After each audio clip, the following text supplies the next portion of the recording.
নমস্কাৰ সকলোলৈ welcome back to our channel educate আৰ্মিলৈ তোমালোকক সকলোলৈ স্বাগতম জনাইছোঁ মই এডুকেট আৰ্মিৰ ফাউণ্ডাৰ আৰু তোমালোকে চাই আছা এডুকেট আৰ্মি ঠিক আছে চ' নমস্কাৰ ফাৰ্ষ্ট অফ অল আজি আমি পঢ়িম ক্লাছ 10ৰ ছ'চিয়েল ছায়েন্স ছেক্টৰত পঢ়া যি চেপ্টাৰ নম্বৰ 1 অৰ্থাৎ অৰ্থনৈতিক ভূগোল বিষয়বস্তু আৰু সম্পদ চ' ইয়াৰ আজি এক্সপ্লেনেশ্যন ভিডিঅ'টো হ'ব ঠিক আছে আৰু ভিডিঅ'টো হ'ব যে পাৰ্ট 1টো তোমালোকে যদি চোৱা নাই চ' প্লিজ ফাৰ্ষ্টত সেইটো চাই ল'বা চ' মই তোমালোকক পাৰ্ট 1 পাৰ্ট 2 কৈ দি থাকিম যাতে তোমালোকে বস্তুখিনি ভালকৈ আয়ত্ত কৰি ল'ব পাৰা ঠিক আছে মই ইমান 2 ঘণ্টা 3 ঘণ্টাৰ লেকচাৰ ডাইৰেক্ট এটা ভিডিঅ' আপলোড কৰি নিদিওঁ ঠিক আছে চ' তোমালোকে ভিডিঅ'টোৰ কাৰণে জাষ্ট কি কৰিবা এটা লাইক কৰি দিবা আৰু চেনেলটোত নতুন হ'লে ছাবস্ক্ৰাইব কৰি ল'বা আৰু পাৰ্ট 2 আহিব কিন্তু নেক্সট তোমালোকৰ কি কোনটো ছাবজেক্টটোৰ ওপৰত লাগে চ' সেইটো তোমালোকে কমেণ্ট কৰি জনাবা মই সেইটোৰ ওপৰতো লৈ আহিম চ' তোমালোকে প্লিজ এই যে মই ভিডিঅ'খিনি বনাওঁ ন বহুত কষ্ট লাগে চ' গতিকে তোমালোকে অকণমান মোক হেল্প কৰা অৰ্থাৎ তোমালোকে প্লিজ ছাবস্ক্ৰাইবটো কৰি লোৱা ঠিক আছেনে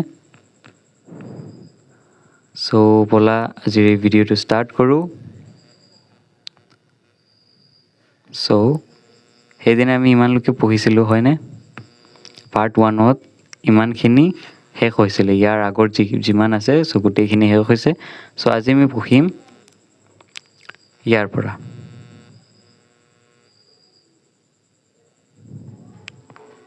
মই এইটো ছেট কৰি লওঁ ফাৰ্ষ্টত চ' যে মানুহৰ অৰ্থনৈতিক কাৰ্যকলাপ যিদৰে বিভিন্ন ঠিক সেইদৰে অৰ্থনৈতিক ভূগোলৰ বহুতো বিষয় শাখা প্ৰশাখাই গঢ় লৈ উঠিছে চ' ইয়াৰ চিম্পল মই তোমালোকক উদাহৰণ দি দিওঁ যে এজন মানুহে বা পৃথিৱীত যিমান মানুহ আছে গোটেই সকলোৱে জীৱিকা নিৰ্বাহৰ বাবে বিভিন্ন কাম কাজ কৰি আছে হয়নে কোনোবা হয়তো চাকৰি কৰি আছে কোনোবাই বিজনেছ কৰি আছে কোনোবাই লেবাৰ কৰি আছে সকলোৱে নিজৰ জীৱিকা নিৰ্বাহৰ বাবে বেলেগ বেলেগ কাম কৰি আছে অৰ্থাৎ কাৰ্যকলাপ কৰি আছে চ' আমাৰ যেনেকৈ বিভিন্ন কোনোবাই চাকৰি কোনোবাই বিজনেছ কোনোবাই লেবাৰ কোনোবাই ইনফ্লুৱেঞ্চাৰ চ' ঠিক সেইদৰে অৰ্থনৈতিক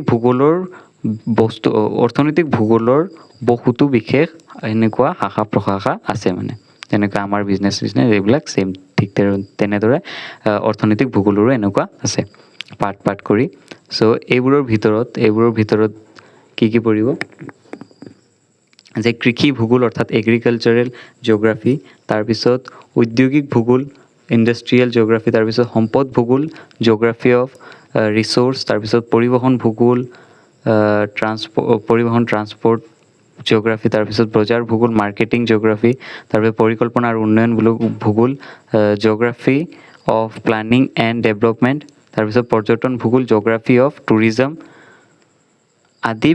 আদি বিশেষভাৱে উল্লেখযোগ্য ঠিক আছে এইবিলাক মানে মেইন যিখিনি হয় সেইখিনি চ' তোমালোকে ইয়াৰ ওপৰত নেক্সট যি শ্লাইড আহিব তাত মানে একদম বিতৰংভাৱে বুজি পাবা তাৰপিছত অৰ্থনৈতিক ভূগোলৰ কি হয় এতিয়া চাব লাগিব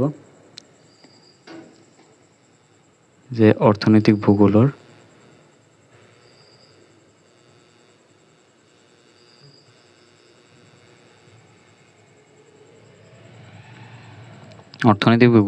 এনেবোৰ বিশেষ শাখাই মানুহৰ বিভিন্ন অৰ্থনৈতিক কাৰ্য আৰু সেইবোৰৰ লগত জড়িত বিভিন্ন কথা বতৰাৰ তন্নকৈ আলোচনা কৰে অৰ্থাৎ আমি যে ইমান কাম কাজ কৰোঁ ঠিক আছে সেই গোটেইখিনি মানে ইয়াৰ লগত যে জড়িত অৰ্থাৎ কৃষি ভূগোল পৰ্যটন সেই সকলোৰ লগত জড়িত সেই সকলো কথাখিনি অৰ্থনৈতিক ভূগোলত মানে আলোচনা কৰা হয় ঠিক আছে তাৰপিছত যে যিহেতু যিকোনো অৰ্থনৈতিক কাৰ্য বা উন্নয়ন প্ৰক্ৰিয়াৰ পৰিৱেশৰ লগত ওতপ্ৰোতভাৱে জড়িত সেয়ে সম্প্ৰতি সকলোতে বনক্ষম উন্নয়ন অৰ্থাৎ ছাষ্টেইনেবল ডেভেলপমেণ্টৰ ওপৰত যথেষ্ট গুৰুত্ব আৰোপ কৰা হয় অৰ্থাৎ আমি যদি এতিয়া কোনোবা এটা ছাষ্টেইনেবল ডেভেলপমেণ্ট তোমালোকক ফাৰ্ষ্টত বুজাই দিওঁ যে ছাষ্টেইনেবল ডেভেলপমেণ্ট অৰ্থাৎ ছাষ্টেইনেবল ডেভেলপমেণ্ট ঠিক আছে এইটো উচ্চাৰণত অলপমান মোৰ হেৰি হয় চ' বনক্ষম উন্নয়ন মানে যে তোমালোকে এতিয়া যে আমি আমাৰ এই প্ৰজন্মটোৱে যি ইউজ কৰি আছোঁ চ' আমাৰ নেক্সট যি প্ৰজন্ম আহিব সিহঁতিও যাতে সেই একেবিধ পৰিৱেশ বস্তু ছেম টু ছেম সিটিও মানে উপলব্ধ কৰিব পাৰে, ইয়াকে কয় ছাষ্টেইনেবল ডেভেলপমেণ্ট। চ' আমি এতিয়া যদি বেছিকৈ প্ৰদূষণ কৰি থাকোঁ, একদম গ্লেচিয়াৰ্ছ অৰ্থাৎ কি কয় এইটো অসমীয়াত, গোলকীয় উত্তাপ বৃদ্ধি হৈ থাকে আৰু গ্লেচিয়াৰ্ছবিলাক একদম গলি মেলি আহি যায় আমাৰ এইফালে। চ' তেতিয়া কি হ'ব যে একদম সকলোবিলাক নষ্ট হৈ যাব, গম পাইছানে? পৃথিৱীটো ধ্বংস হৈ যাব। চ' পৃথিৱীটো এনেকুৱাকৈ নষ্ট হৈ গ'লে সেই আমাৰ অহা প্ৰজন্মটো এইটো দেখিব নোৱাৰিব, চাব নাপায়। চ' সেইটোৱে মানে ছাষ্টেইনেবল ডেভেলপমেণ্টটো কৰা উচিত। প্ৰদূষণ কৰিলেও আমি গছ গছনি লগাই সেই প্ৰদূষণটো ৰোধ কৰা উচিত, তাকে ইয়াত ক'ব বিচাৰিছে। তাৰপিছত যে উল্লেখযোগ্য যে অৰ্থনৈতিক ভূগোল আৰু ইয়াৰ শাখা উপশাখাৰ অধ্যয়ন সম্পদ ভূগোলৰ ওতপ্ৰোতভাৱে জড়িত। চ' সম্পদৰ লগতো ইয়াত সম্পদ ভূগোল যি আছে তাৰ লগত জড়িত আছে, গম পাইছেনে? কাৰণটো কি যে কোনো এখন দেশৰ অৰ্থনৈতিক উন্নয়ন দেশখনৰ সম্পদৰ মান আৰু প্ৰাচুৰ্য ওপৰত বাৰুককৈ নিৰ্ভৰ কৰে। চ' অৰ্থনৈতিক উন্নয়ন যি সম্পদৰ মান, অৰ্থাৎ এতিয়া যদি তোমালোকৰ এটা দেশত তোমালোকে ধৰি লোৱা যে এইটো হ'ল আমাৰ পাকিস্তান আৰু এইটো হ'ল আমাৰ ভাৰত, ঠিক আছে? চ' ইয়াততো সম্পদ অলপ ইয়াত ইমান ধৰি লোৱা ইমানেই আছে। চ' আমাৰ ইয়াততো ইমান আছে, গম পাইছানে? ইমান আছে। তাৰপিছত এতিয়া ধৰি লোৱা ইয়াত আমেৰিকা ধৰি লোৱা। চ' আমেৰিকাততো আৰু বেছি আছে, হয়নে? চ' আৰু বেছি আছে ইয়াত, আমেৰিকাত আৰু বেছি আছে আৰু আমাৰ ইয়াত ইমান আছে আৰু পাকিস্তানত ইমানেই আছে। চ' কোনটো দেশ অৰ্থনৈতিকভাৱে বেছিকৈ ষ্টেবল থাকিব, কোনটো কোৱাচোন? ফাৰ্ষ্ট হ'ব আমাৰ আমেৰিকা, ছেকেণ্ড হ'ব আমাৰ ভাৰত, থাৰ্ড হ'ব কি পাকিস্তান আৰু থাৰ্ড হ'ব, গম পাইছানে? চ' এনেকুৱাকৈ এইটো কাম কৰে। মই একদম শ্বৰ্টত তোমালোকক বুজাই দি আছোঁ। চ' তাৰপিছত আছে যে অৰ্থনৈতিক ভূগোলৰ প্ৰধান শাখা আৰু বিষয়বস্তু, ঠিক আছে? চ' বিষয়বস্তু ইয়াত আছে আৰু অৰ্থনৈতিক ভূগোলৰ প্ৰধান শাখাসমূহ তোমালোকে অলপ আগত যে মই কৈছিলোঁ এইটো বিতংভাৱে এক্সপ্লেইন কৰা থাকিব। চ' ইয়াত আছে যে কৃষি ভূগোল অৰ্থনৈতিক ভূগোলৰ এটা অন্যতম প্ৰধান শাখা, ঠিক আছে? অন্যতম প্ৰধান শাখাটো কি হ'ল যে কৃষি ভূগোল, অৰ্থাৎ এইটো দৰকাৰী হয় যে ইয়াত কৃষি কাৰ্যৰ লগত জড়িত কৃষি কাৰ্যৰ লগত জড়িত কাৰকসমূহ অৰ্থাৎ যেনেকৈ কোনোবা এটা কাম কৰিলে তোমালোকৰ যেনে পঢ়া শুনা কৰিবা, চ' এইটো এটা কাৰক থাকিব। চ' ঠিক তেনেদৰে কৃষি কাৰ্যৰ লগত জড়িত কাৰকসমূহ, ঠিক আছে? তাৰপিছত কৃষি কি প্ৰকাৰৰ হ'ব? কৃষি বহুত প্ৰকাৰৰ থাকে, গম পাইছানে? এটা থাকিব যে আমি বহুত প্ৰযুক্তিবিদ্যা ইস্তেমাল কৰি আছোঁ, কিন্তু বহুত থাকিব যে একদম আগত যেনেকুৱাকৈ মানুহে খেতিটো কৰিছিলে, চ' তেনেকুৱাকৈ খেতি কৰে। তাৰপিছত যে কৃষি কাৰ্যৰ বিতৰণ আৰু পদ্ধতি, এইটো যে মই এতিয়া কৈছোঁ পদ্ধতিটো কি হ'ব। তাৰপিছত যে শস্যৰ উৎপাদন আৰু ইয়াৰ লগত জড়িত সূত্ৰ, মানে যে এইটো কীটনাশক বেছি প্ৰয়োগ কৰিছে নে কীটনাশক প্ৰয়োগ নকৰাকৈ গোবৰ সাৰ আৰু যি প্ৰকৃতিৰ পৰাই সাৰবিলাক লৈ বেছি প্ৰটেকশ্যন কৰিছে, তাৰপিছত সূত্ৰটো এইটো হ'ব। তাৰপিছত যে কৃষি সামগ্ৰীৰ বজাৰ তথা আমদানি ৰপ্তানি ইয়াত ইত্যাদি অধ্যয়ন কৰা হয়। যে আমি এটা ধৰি লোৱা তোমালোকে বেঙেনাই আমাৰ খেতিৰ পৰা ওলাইছে, চ' সেইটো আমি কেনেকুৱাকৈ লৈ গৈছোঁ, তাৰপিছত লৈ গৈ বিতৰণ বা মানে আমদানি আৰু ৰপ্তানিটো কেনেকুৱাকৈ হৈছে, বেচা কিনাটো কেনেকুৱাকৈ হৈছে আৰু পৰিবহণটো যে কৰি আছোঁ সেইটো কেনেকুৱাকৈ হৈ আছে, বহুত কষ্ট সহকাৰে হৈছে নে ইমান মানে আছানিছে হৈছে, সেইটো ইয়াত অধ্যয়ন কৰা হয়। তাৰপিছত ঔদ্যোগিক ভূগোল, যে ইয়াত উদ্যোগ স্থাপনৰ লগত জড়িত অৰ্থনৈতিক তথা অন্যান্য কাৰকসমূহ, উদ্যোগ স্থাপন যিটো হ'ব তাৰ লগত জড়িত সকলো কথা ইয়াত উল্লেখ কৰা হ'ব। তাৰপিছত আৰু অন্যান্য কথাও থাকে, সেইটো আমাক নকয়, গম পাইছানে? তাৰপিছত যে উদ্যোগ কি প্ৰকাৰৰ, ক্ষুদ্ৰ উদ্যোগ নে বৃহৎ উদ্যোগ নে, মানে উদ্যোগৰ প্ৰকাৰ আৰু। তাৰপিছত আৰু ভৌগোলিক বিতৰণ, অৰ্থাৎ আমাৰ জিঅ'গ্ৰাফিকেল বিতৰণটো কেনেকুৱা হৈছে। ডিষ্ট্ৰিবিউট যিটো কয়। তাৰপিছত ঔদ্যোগিক সামগ্ৰী উৎপাদন, উদ্যোগত এইটো কিন্তু ইম্পৰ্টেণ্ট, উদ্যোগত কি সামগ্ৰী উৎপাদন হয়। তাৰপিছত যে ঔদ্যোগিক অৱস্থান লগত জড়িত সূত্ৰ, অৱস্থান মানে জেগাটোৰ লগত জড়িত সূত্ৰটো। তাৰপিছত ঔদ্যোগিক সামগ্ৰীৰ বজাৰত তথা আমদানি ৰপ্তানি ইত্যাদি অধ্যয়ন কৰা হয়। গম পাইছেনে? সেইটোৱে আমদানি ৰপ্তানি যিটো কয়, বেচা কিনা। চ' ইয়াৰ পৰা তোমালোকৰ মই এইটো একদম এক্সপ্লেনেশ্যনটো শেষ কৰাৰ পিছত তোমালোকক ইম্পৰ্টেণ্ট কি পইণ্টখিনি দি দিম, ঠিক আছে। তাৰপিছত যে ইয়াত সম্পদ ভূগোল। এতিয়া ইয়াত সম্পদৰ প্ৰকাৰ, সম্পদ কি প্ৰকাৰৰ, এতিয়া সম্পদৰ প্ৰকাৰো তোমালোকে নেক্সট যিটো শ্লাইড আহিব তাত পাবা, ঠিক আছে। সম্পদৰ প্ৰকাৰ, সম্পদৰ বিতৰণ, সম্পদ মানে কি, আমি মানুহৰ লাগতিয়াল যিবিলাক বস্তু সেই সকলোবোৰে সম্পদ, ঠিক আছে। এইটো নেক্সট পাবা তোমালোকে। তাৰপিছত যে সম্পদৰ উদ্ঘাটন তথা সম্পদৰ লগত জড়িত কাৰকসমূহ সম্পদ আৰু উন্নয়নৰ সম্পৰ্কে। চ' সম্পদ এটা পালেই নহ'ব, তাক আমি ভাল কামত উন্নয়ন কামত অৰ্থাৎ ডেভেলপমেণ্টত খৰচ কৰিব লাগিব, হয়নে? চ' সেই কামটো হৈছেনে নহয়, হৈ আছেনে হোৱা নাই, সেইটো ইয়াত অধ্যয়ন কৰা হয়। সংৰক্ষণৰ বাবেও ব্যৱস্থাপনা লয়, অৰ্থাৎ সম্পদ এটা পালে যে আমি খালি খৰচে কৰি থাকিম সেনেকুৱাটো নহ'ব, আমি তাক এটা ভাল ব্যৱস্থাপনা ল'ব লাগিব, হয়নে? তাৰপিছত যে পৰিবহণ ভূগোল, ইয়াত আহিব যে ইয়াত পৰিবহণ ব্যৱস্থাৰ প্ৰকাৰ, আমাৰ ইয়াত এটা কুকুৰে ভুকি আছে, এতিয়া তুফান দিছে যে,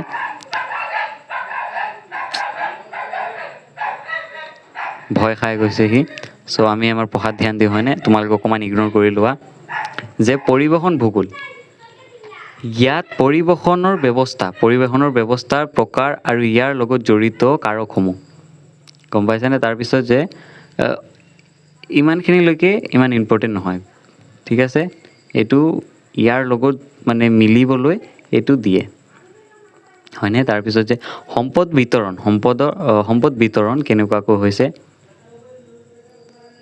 তাৰপিছত পৰিবহণৰ ভূমিকাটো কি। তাৰপিছত যে মানুহৰ যাতায়ত তথা অৰ্থনৈতিক কাৰ্যকলাপ, পৰিবহণৰ ভূমিকা, মানুহৰ যাতায়তত অৰ্থাৎ এঠাইৰ পৰা আন ঠাইলৈ যাওঁতে কি ভূমিকা পালন কৰি আছে পৰিবহণটোৱে, যে ভঙা ৰাস্তা ফিলে গৈছে নে ভাল ৰাস্তা ফিলে এটা মটৰ চাইকেলেৰে আৰামছে কোনো ডিষ্টাৰ্ব নোহোৱাকৈ আৰামছে গৈছে তাক।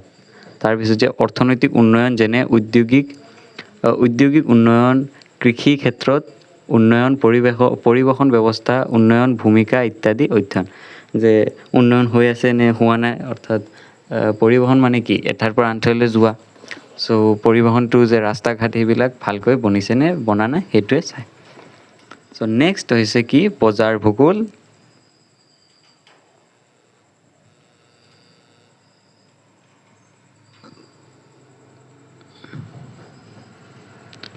যে বজাৰ ভূগোল 5 নম্বৰৰ যে ইয়াত বজাৰ স্থাপনৰ প্ৰয়োজনীয়তা কাৰকসমূহ, যে বজাৰটো প্ৰয়োজন আছেনে নাই ইয়াত, যে আমি বজাৰটো বহাম। তাৰপিছত যে বজাৰৰ প্ৰকাৰ আৰু বিতৰণ আৰু ইয়াৰ লগত জড়িত সূত্ৰসমূহ, বজাৰটো কি প্ৰকাৰৰ হ'ব, যে ইয়াত আমি কেনেকুৱা ধৰণৰ বজাৰটো পতাম। তাৰপিছত সপ্তাহীয়া বজাৰ থাকে, কোনোবা বজাৰ থাকে যে ৰেগুলাৰ থাকে, সেই এনেকুৱা ধৰণৰ বজাৰ। তাৰপিছত আৰু ইয়াৰ লগত জড়িত সূত্ৰসমূহ, চ' ই কেনেকুৱা ধৰণে কাম কৰিব, ৱৰ্কটো কেনেকৈ কৰিব, চ' সেইটোৱে সূত্ৰসমূহ অধ্যয়ন কৰা হয়, ইয়াকে অধ্যয়ন কৰা হয় মানে ইয়াত। তাৰপিছত যে পৰিকল্পনা আৰু উন্নয়ন, অৰ্থাৎ ডেভেলপমেণ্টৰ কথা কৈছে ইয়াত, প্লেনিং এণ্ড ডেভেলপমেণ্ট, ঠিক আছে। যে ইয়াত অৰ্থনৈতিক উন্নয়নৰ লগত জড়িত কাৰকসমূহ, হয়নে? মানে জড়িত কাৰণসমূহ আৰু, যে পৰিকল্পনা ব্যৱস্থা, বনক্ষম উন্নয়ন, পৰিকল্পনা ব্যৱস্থাটো কেনেকুৱাকৈ হৈছে, কোনোবা এটা জেগাত প্লেনিংটো কেনেকুৱাকৈ হৈছে আৰু যে ডেভেলপ কৰাৰ। তাৰপিছত বনক্ষম অৰ্থাৎ ছাষ্টেইনেবল ডেভেলপমেণ্ট, উন্নয়ন কেনেকৈ কৰিব পাৰোঁ। তাৰপিছত যে অঞ্চল তথা উৎপাদন ভিত্তিক উন্নয়ন প্ৰক্ৰিয়া আদি অধ্যয়ন কৰা হয়। কোনোবা এটা মানে ছাষ্টেইনেবল ডেভেলপমেণ্ট আৰু তোমালোকে এতিয়া মই অলপ আগত কৈ গৈছোঁ, চ' সেইটো কেনেকৈ আৰু ভালকৈ পৰিমাণক আমি এইটো আগবঢ়াই লৈ যাব পাৰোঁ তাকে ইয়াত অধ্যয়ন কৰা হয় অৰ্থাৎ ষ্টাডি কৰা হয়। তাৰপিছত পৰ্যটন ভূগোল।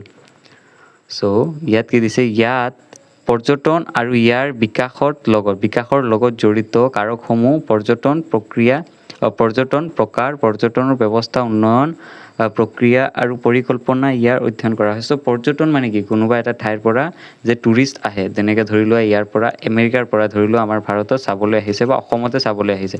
চ' ইয়াত আমি যে টুৰিষ্টজন আহিব এমাহ বা এসপ্তাহটো থাকিব। চ' এই 7 দিনৰ ভিতৰত তেওঁ কোন জেগাত গৈছে, কেনেকুৱা ফেচিলিটি পাইছে, তাৰপিছত যে সেই জেগাবিলাক ফুৰিব গৈছে, সেই সকলো ঠাইতে এটা ঠাইততো সি ফুৰি নাথাকে, কাৰণ সি বহুত দূৰৰ পৰা আহিছে, বহুত বেছি সি চাব যে ইয়াৰ পৰা ইয়ালৈ দূৰ জেগালৈ যিমান কম দিনৰ ভিতৰত হয় যাব পাৰোঁ। চ' তাত যে যাব সি সেই প্লেচখিনিত এটা মানে থাকিবলৈ আৰু ভাল জেগা মানে ভাল জেগা এটা লাগিব। ৰেণ্ট দিব, কিন্তু ৰেণ্ট অনুযায়ী সি ভাল জেগাও পাব লাগিব। চ' তাকে ইয়াত অধ্যয়ন কৰা হয়। চ' নেক্সট আছে, সেইখিনি মই গোটেইখিনি যে তোমালোকক এতিয়া বুজাই দিছোঁ, গম পাইছানে?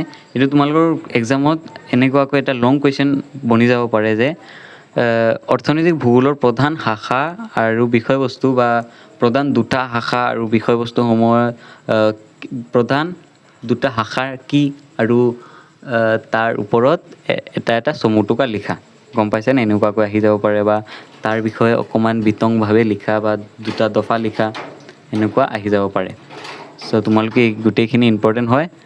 এইখিনি ইমান মানে টাফো নহয়, অলপমান মোৰ এই লেকচাৰটো মই বুজাই দিছোঁ আৰু 2-3 বাৰ পঢ়িলে এনেই মনত থাকি যাব, হয়নে? চ' নেক্সট अपने पास है क्या,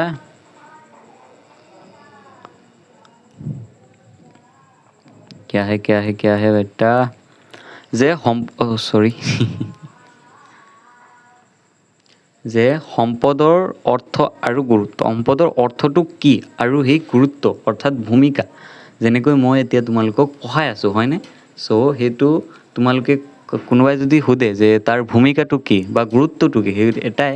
চ' তোমালোকে ক'বা যে ছাৰে আমাক ফ্ৰী অফ কষ্টত যিমান বেষ্ট হয় সিমান বেষ্ট দি তেওঁ পঢ়াই আছে, হয়নে? চ' এইটোৱে গুৰুত্বটো।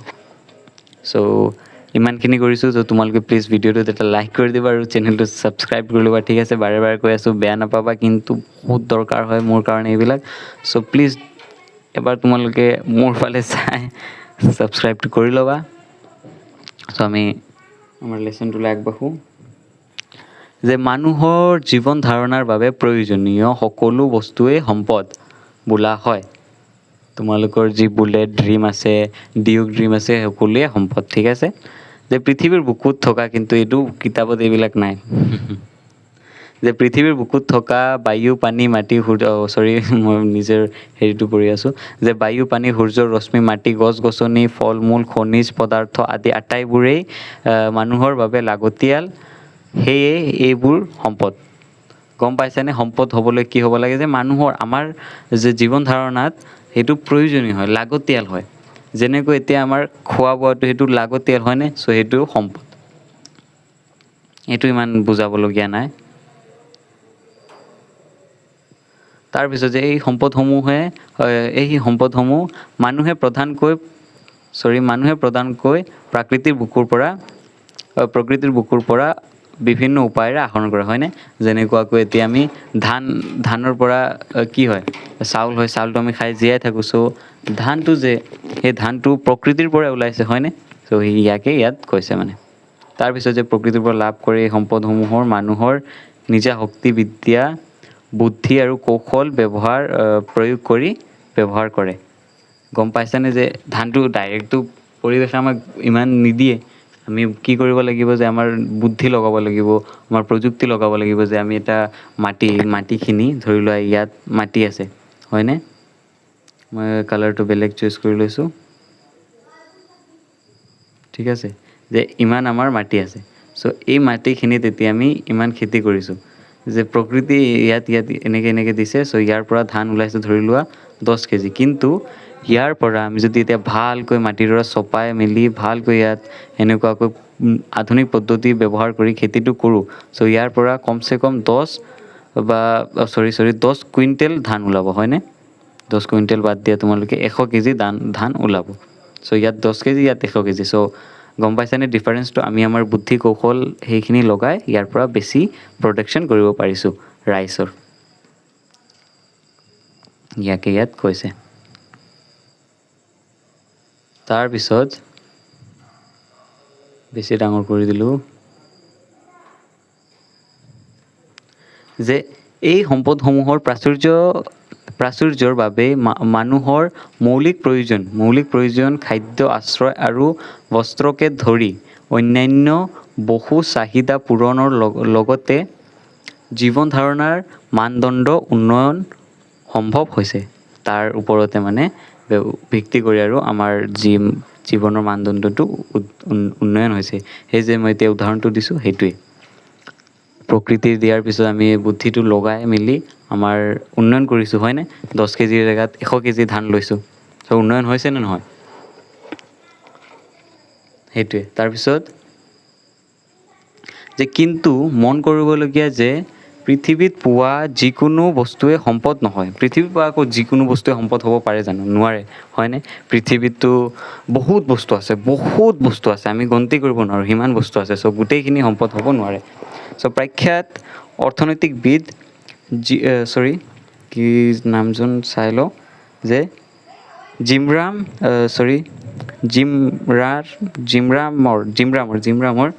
মতে চ' জিমৰামৰ মতে কি প্ৰখ্যাত অৰ্থনৈতিকবিদ জিমৰানৰ মতে যে সম্পদ হ'বলৈ বস্তুটোৰ কাৰ্যকাৰিতা আৰু উপকাৰিতা হ'ব লাগিব অৰ্থাৎ আমি মানে সেই ফাংচনেলিটিটো হ'ব লাগিব যে কাৰ্য এটা কৰিব লাগিব ঠিক আছে যেনেকৈ এটা বাল্ব ধৰি লোৱা সেইটো কি জ্বলিব লাগিব আৰু খালি জ্বলিলে নহ'ব সেইটো আমাৰ উপকাৰী হ'ব লাগিব অৰ্থাৎ ইউটিলিটি হ'ব লাগিব যে খালি বাল্বটো জ্বলিলে নহ'ব আমাৰ যিমান আমাৰ প্ৰয়োজন সিমান পোহৰো দিব লাগিব গম পাইছানে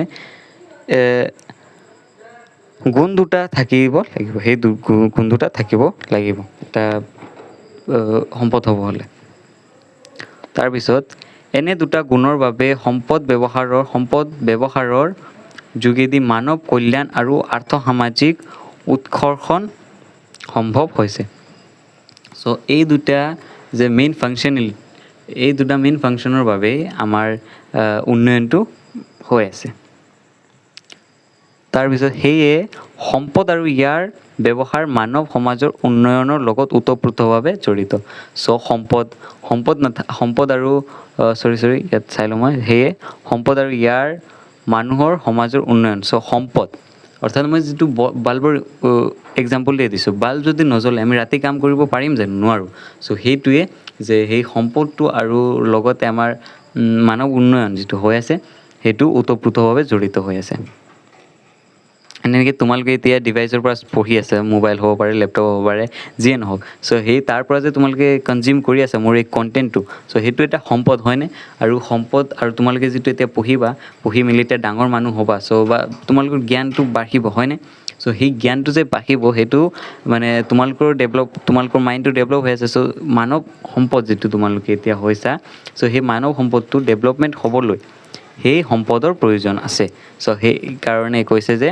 তুমি যদি ডেভেলপ হ'ব খোজা তেনেহ'লে সেই সম্পদটোৰো ইয়াত ভূমিকা আছে তাৰমানে তোমালোকে ওতঃপ্ৰোতভাৱে জড়িত হৈ আছা তাৰপিছত উল্লেখযোগ্য যে প্ৰকৃতি মানুহ আৰু সমাজ সংস্কৃতি তথা বিজ্ঞান প্ৰযুক্তিৰ আন্তঃক্ৰিয়াৰ ফলতে একোটা সম্পদৰ সৃষ্টি হৈছে সম্পদৰ মানে কি সাংস্কৃতিক বিজ্ঞান প্ৰযুক্তিত যেনেকৈ এতিয়া মই তোমালোকক আকৌ এটা উদাহৰণ দিছোঁ যে ইয়াত মাটিডৰা খেতি কৰিছা তোমালোকে ভালকৈ একদম পদ্ধতি লগাই কিন্তু ইয়াত খেতি কৰা নাই চ' লাহে লাহে তোমালোকে গম পাইছা যে এনেকুৱাকৈ খেতি কৰিলে আমি বেছি ধান পাম বেছি মুনাফা হ'ব চ' গতিকে তোমালোকে ইয়াৰ পৰা এতিয়া ইয়াত শ্বিফ্ট হৈ গৈছা গম পাইছানে ইয়াৰ পৰা এতিয়া ইয়াত শ্বিফ্ট হৈ গৈছা চ' লাহে লাহে আমি যেতিয়া প্ৰযুক্তি ব্যৱহাৰ কৰি গৈ থাকিম চ' তাকেই মানে আমাৰ সম্পদৰ সৃষ্টি হ'ব একোটা সম্পদ সৃষ্টি হ'ব যেনেকৈ এতিয়া ইয়াৰ পৰা ইয়ালৈকে তোমালোকে শ্বিফ্ট হৈছা হয়নে চ' তোমালোকৰ বাবে এতিয়া নতুন কি হ'ব যে এটা ধান কটাৰ মেচিন হ'ব তাৰপিছত গৰুৰ হাল বাদ দি তোমালোকে ট্ৰেক্টাৰ সেইবিলাক ইস্তেমাল কৰিবা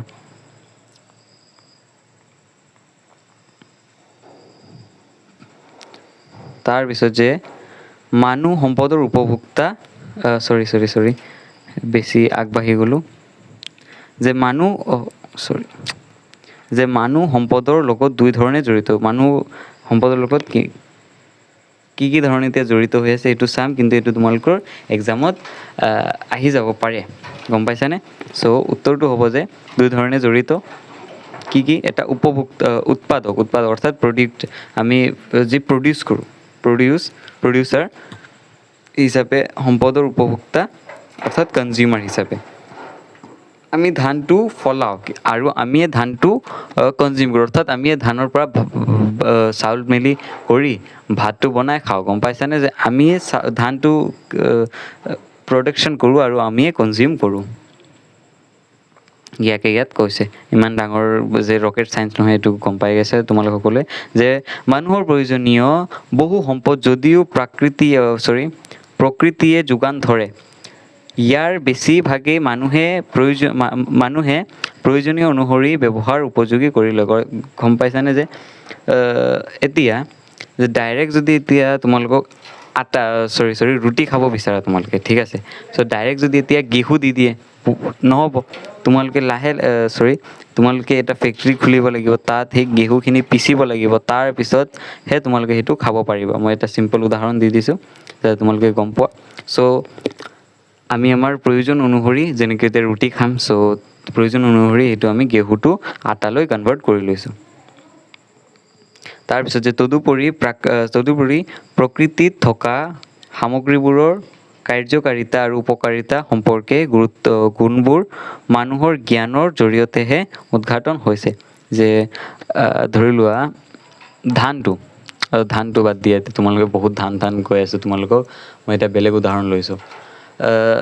এতিয়া ইণ্টাৰেষ্টিং এটা উদাহৰণ লৈছোঁ যে তোমালোকৰ কিছুমানৰ বুলেটটো ড্ৰিম বাইক, বুলেট ধৰি লোৱা, মোৰো ড্ৰিম বাইক সেইটো বুলেটটো, সকলোৰ লেখীয়াই বুলেট বা ডিউক, কিছুমানৰ ডিউকো হ'ব পাৰে, বুলেট ডিউক মই ধৰি লৈছোঁ এটা। চ' সেই যে বুলেট ডিউকটো বনাবলৈ কি লাগিব? লোহা লাগিব। চ' সেই লোটো ক'ৰ পৰা আহিব? তোমালোকে এবাৰ ভাবি চোৱাচোন, লোটো ক'ৰ পৰা আহিব? সেই মাটিৰ পৰা আহিব। চ' ডাইৰেক্ট লোহৰ পৰা কি বাইক বনাব পাৰিম? নোৱাৰিম। চ' আমি আমাৰ প্ৰয়োজন অনুসৰি আমি মানে যে প্ৰকৃতিৰ পৰা আছে বুলি হৈ গ'ল সেইটো নহয়, আমি আমাৰ নিজৰ প্ৰযুক্তি খৰচ কৰি, আমাৰ নিজৰ বুদ্ধি খৰচ কৰি আমি এটা বাইকলৈ লোটোক ভালকৈ চালি জাৰি মেলি একদম ভালকৈ এটা বুলেট কৈছোঁ এটা বাইকলৈ কনভাৰ্ট কৰিছে, গম পাইছানে? চ' ইয়াকে, কিন্তু এইটো উদাহৰণ নিলিখিবা, বেলেগ এটা উদাহৰণ দি লিখিবা। মই খালি জাষ্ট তোমালোকে ইণ্টাৰেষ্টিং ৱেত এটা বুজাবলৈ এইটো লৈ গৈছোঁ। তাৰপিছত যে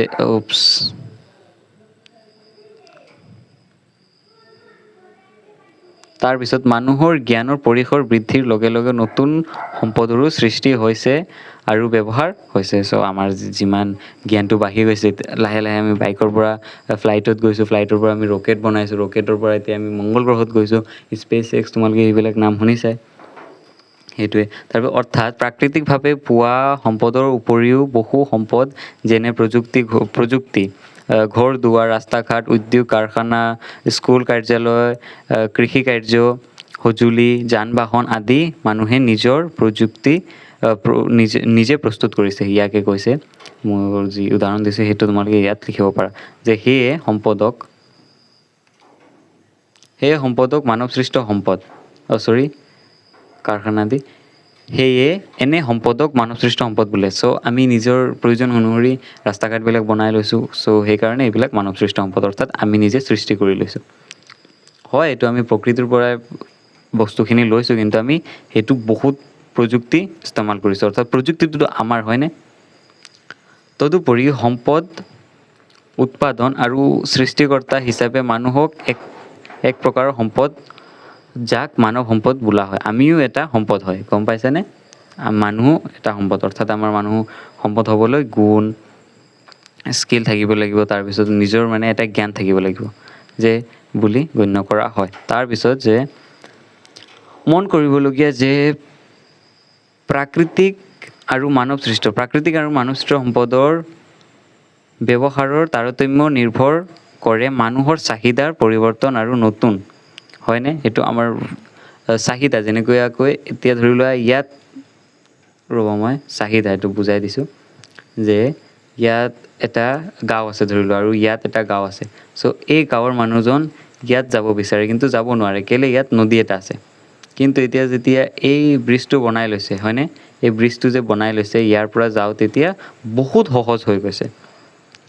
চ' আমাৰ চাহিদা বাঢ়ি গৈছে, অৰ্থাৎ আমি ইয়াত বেপাৰ কৰি ভাল নাপাওঁ, কিন্তু ইয়াত আমি বেপাৰ কৰিলে আমাৰ মুনাফাটো হ'ব, আৰু ইয়াৰ মানুহ যদি ইয়াত আহি বেপাৰ বাণিজ্যটো কৰে, চ' ইয়াৰ মানুহৰ ইয়াত আহি বেপাৰ বাণিজ্যটো কৰিলে মুনাফাটো বেছি হ'ব। তো সেইকাৰণে আমাৰ ইয়াত চাহিদা এটা আহি গ'ল, যে মুনাফাৰ কাৰণে, বিজনেছৰ কাৰণে। চ' সেইকাৰণে ফ্লাইঅভাৰটো বনালে, ফ্লাইঅভাৰ ব্ৰিজটো বনালে। চ' ব্ৰিজৰ পৰা অহা যোৱা কৰাৰ চাহিদা আমাৰ বাঢ়িলে, চ' গতিকে ইয়াত এটা ব্ৰিজো বনিলে। ইমানে। তাৰপিছত এটা নেক্সট পেজ আছে, অলপ আছে, তোমালোকে ধৈৰ্য সহকাৰে চাই লোৱা।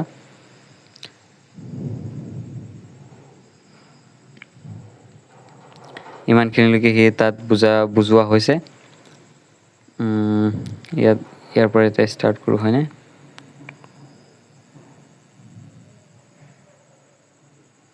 যে সম্পদ পৰিৱৰ্তনশীল, এইটো কিন্তু ইম্পৰ্টেণ্ট হৈ পৰে এক্সাম পইণ্ট অফ ভিউ। তোমালোকে এইটো ভালকৈ মনোযোগ সহকাৰে এইটো চাবা, মোৰ মতে, যে আজি কোনো এটা সামগ্ৰী মানুহৰ দ্বাৰা ব্যৱহৃত নহ'লেও বা এইখিনি তোমালোকে অকণমান চাই ল'বা দেই। এই লাইনটো অকণমান ধ্যান দি হেৰি কৰিবা, যে কোনো এটা সামগ্ৰী মানুহৰ দ্বাৰা ব্যৱহৃত নহ'লেও, অৰ্থাৎ আমি ব্যৱহাৰ নকৰিলেও, এতিয়া সময়ত আমি ব্যৱহাৰ নকৰিলেও, মানুহৰ বাবে অপকাৰী হ'লেও, মানুহৰ বাবে এটা বস্তু যদি অপকাৰী হয়, সম্পদ এটা অপকাৰী হ'লেও, যে ভৱিষ্যতে এই সম্পদটো যদি ভৱিষ্যতে সেই একেটা সামগ্ৰীৰে মানুহ কল্যাণ ব্যৱহৃত হ'ব পাৰে। আমি ভৱিষ্যতেও, কিন্তু ভৱিষ্যতে এইটো, অৰ্থাৎ ফিউচাৰত এইটো যে উপকাৰী হৈও বা সামগ্ৰী এনে মানৱ কল্যাণতো এইটো ব্যৱহাৰ হ'ব পাৰে। চ' এই দুটা লাইনত তোমালোকে ধ্যান দিবা, যে কোনো এটা সামগ্ৰী মানুহৰ দ্বাৰা ব্যৱহৃত নহ'লেও বা অপকাৰ হ'লেও, মানুহৰ বাবে অপকাৰী হ'লেও। চ' ইয়াত এতিয়া এক্সপ্লেনেশ্যনটো পাবা। ৰ'ব মই অলপ পানী খাই আহোঁ,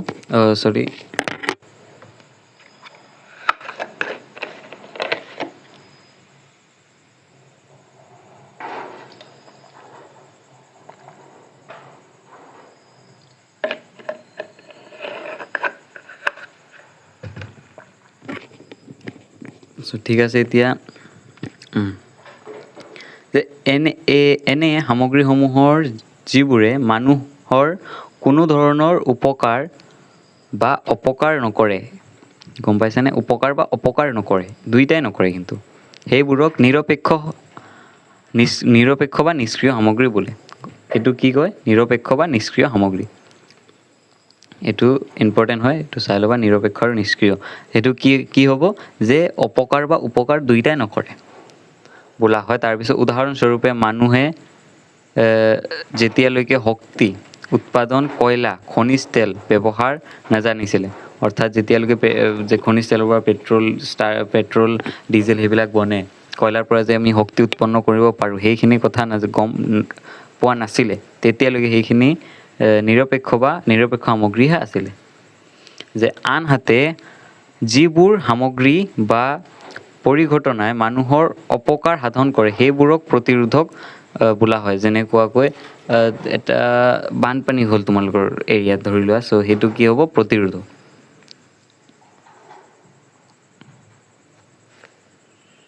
তাৰপিছত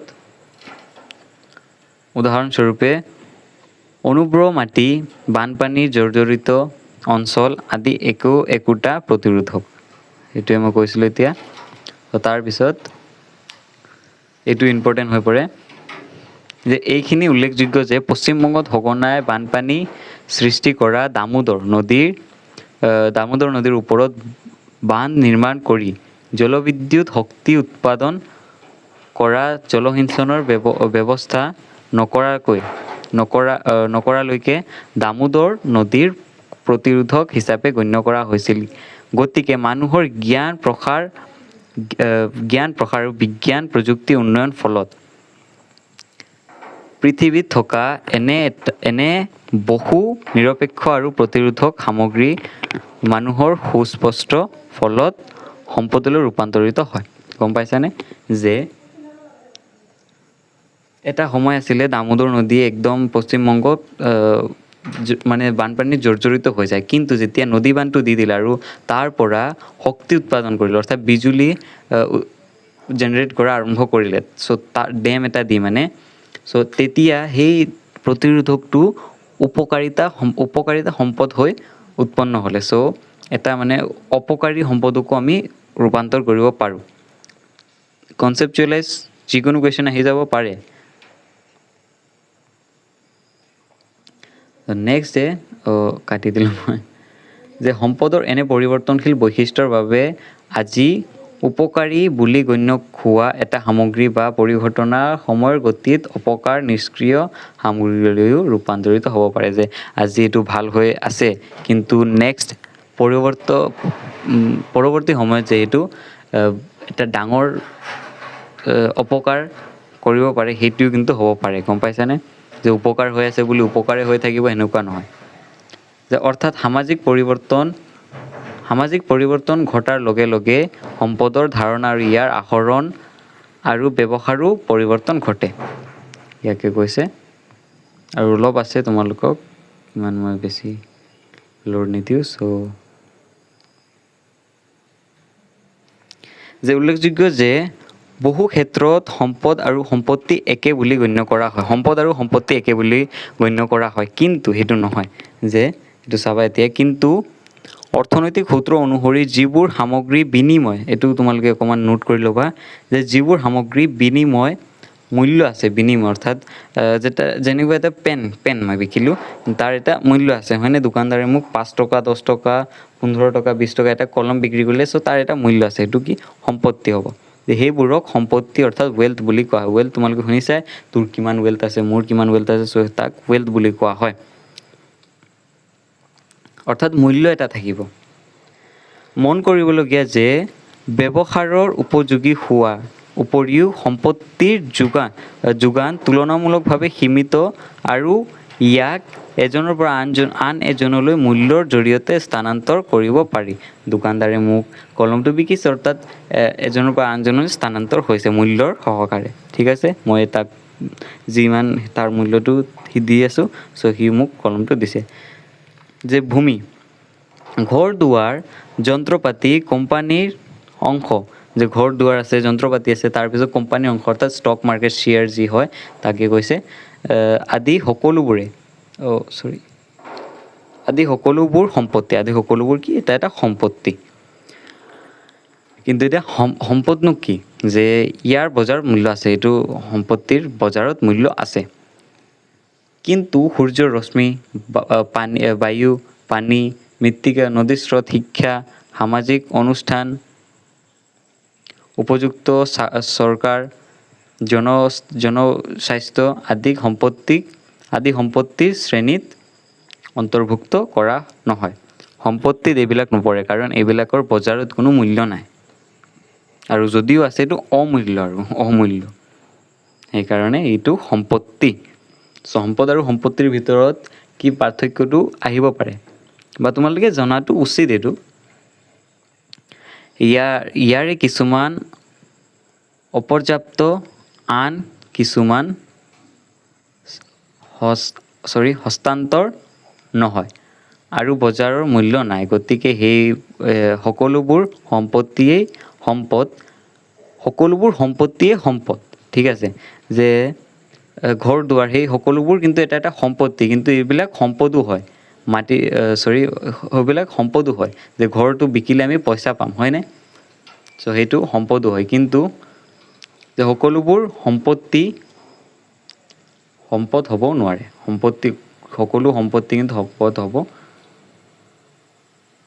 মই আকৌ সেইটো বুজাই দিছোঁ তোমালোকক, চাই ল'বা। ঠিক আছে, যে সকলোবোৰ সম্পত্তিয়ে সম্পদ, কিন্তু সকলোবোৰ সম্পত্তি নহ'ব পাৰে। সকলোবোৰ সম্পদ কিন্তু মোৰ নিজৰো পাজো লাগি গ'ল, যে সকলোবোৰ সম্পত্তি হ'ব নোৱাৰে বা সম্পত্তি হ'ব নোৱাৰে, কিন্তু সকলোবোৰ যে সম্পদ হ'ব পাৰে। এতিয়া এই চাৰ্টটো তোমালোকে চাই লোৱা, ভালদৰে বুজি পাবা, আৰু অলপ 2 মিনিট বেছি নহয়, যে সৃষ্টিৰ প্ৰক্ৰিয়া অনুসৰি সম্পদৰ ফুল ডেফিনেশ্যনটো ইয়াত আছে। এইটো কিন্তু ইম্পৰ্টেণ্ট হৈ পৰে তোমালোকৰ এক্সাম পইণ্ট অফ ভিউত। চ' এইটো কিন্তু নোট কৰি লোৱা ভালকৈ একদম, যে সম্পদ এইখিনি হয়নে? তো ভালকৈ বাকচটো বহা নাই দেই, এতিয়া বহিছে। চ' সম্পদ যে সৃষ্টি অনুসৰি কি যে প্ৰাকৃতিক সম্পদ, মানৱ সৃষ্ট সম্পদ, মানৱ সম্পদ। গম পাইছেনে যে গোটেইখিনি এতিয়া ৰ'ড মেপ লৈ তোমালোকক দি দিছে, যে গঠন অনুসৰি কি জীৱীয় আৰু অজীৱীয় সম্পদ। তাৰপিছত মানে গঠন আৰু জীৱীয় এটা থাকিব আৰু অজীৱীয় এটা থাকিব। তাৰপিছত উপলব্ধ স্থায়িত্ব অনুসৰি যে নৱীকৰণ আৰু নৱীকৰণ মানে কি, অনৱীকৰণ মানে কি তোমালোকে পাবা, কিন্তু মই অলপ থুলমূলকৈ কৈ দিওঁ যে নৱীকৰণ মানে আমি সেই বস্তুটো পুনৰ ঘূৰাই পাওঁ, যেনেকৈ সূৰ্যৰ পোহৰ। অনৱীকৰণ যেনেকৈ খাৰুৱা তেল আমি এবাৰ খৰচ কৰিলে আকৌ পুনৰ ঘূৰাই পাবলৈ বহুত সময় লাগে বা আমি নাপাবও পাৰোঁ।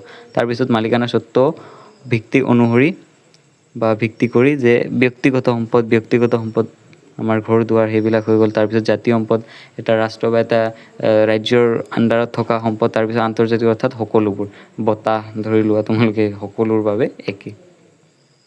তাৰপিছত নেক্সট আমি ইয়াৰ পৰা বেলেগ এটা ক্লাছত, অৰ্থাৎ পাৰ্ট 3ত এইটো আলোচনা কৰিম। চ' আজি ইয়ালৈকে, যে তদুপৰি সম্পদৰ জৰিয়তে মানৱ জাতিৰ